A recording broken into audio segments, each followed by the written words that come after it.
السلام علیکم سامعین، 12 شعبان المعظم ہے، 16 مارچ ہے۔ سوشل انڈیا نیوز میں آپ کا استقبال ہے۔ خبر کا عنوان ہے: اقوام متحدہ نے اسلام مذہب کو لے کر اہم تجویز پاس کی۔ یہ ایک بڑا پرستاؤ پاس کیا ہے جس کو لے کر آج پوری دنیا میں یہ بات موضوع بحث بنی ہوئی ہے۔ دراصل اقوام متحدہ کی جو 193 والی کونسل ہے، جہاں 193 ممبر ہیں، یہ سیونکت راشٹر مہا سبھا کہلاتی ہے۔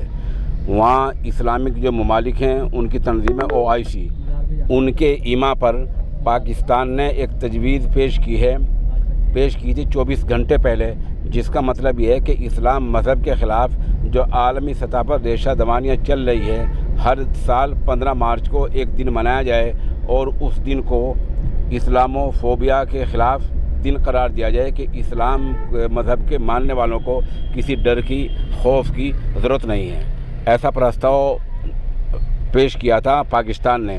یہ تجویز، یہ پرستاؤ 193 ممبران والی سیونکت راشٹر مہا سبھا نے پاس کر دی ہے۔ البتہ ہمارے ملک ہندوستان نے اس کی مخالفت کی ہے۔ ہندوستان کا کہنا یہ ہے کہ فوبیا تو سکھ، ہندو، بودھ سبھی دھرموں کے خلاف ہے، پھر اس میں ایک خاص مذہب کی ضرورت کیا پڑ گئی ہے؟ ایسا ہندوستان نے اپنا موقف وہاں پیش کیا ہے، اپنا موقف وہاں رکھا ہے، لیکن اکثریت نے اس کو پاس کر دیا ہے۔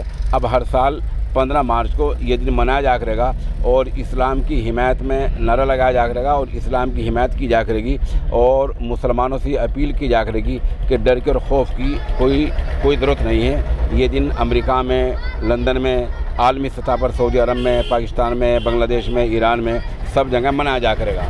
اب تھوڑا آپ یہ سن لیں کہ اس دن کی، اس پرستاؤ کی کس ملک نے حمایت کی ہے۔ ان میں پاکستان، افغانستان، بنگلہ دیش، چین، مصر، Indonesia, Iran, Iraq, Jordan, Kazakhstan, Kuwait اور کرغستان، لبنان، لیبیا، ملیشیا، مالدیو، مالی، قطر، سعودی عرب، ترکی، ترکمانستان، یوگنڈا، سیونکت عرب امارات اور ایسے جتنے ممالک ہیں، تقریباً 193 ہیں، ہندوستان کو چھوڑ کر تقریباً سب نے اس کی حمایت کی ہے۔ بہرحال یہ اقوام متحدہ میں اسلام مذہب کے حق میں ایک بڑا پرستاؤ پاس ہوا ہے۔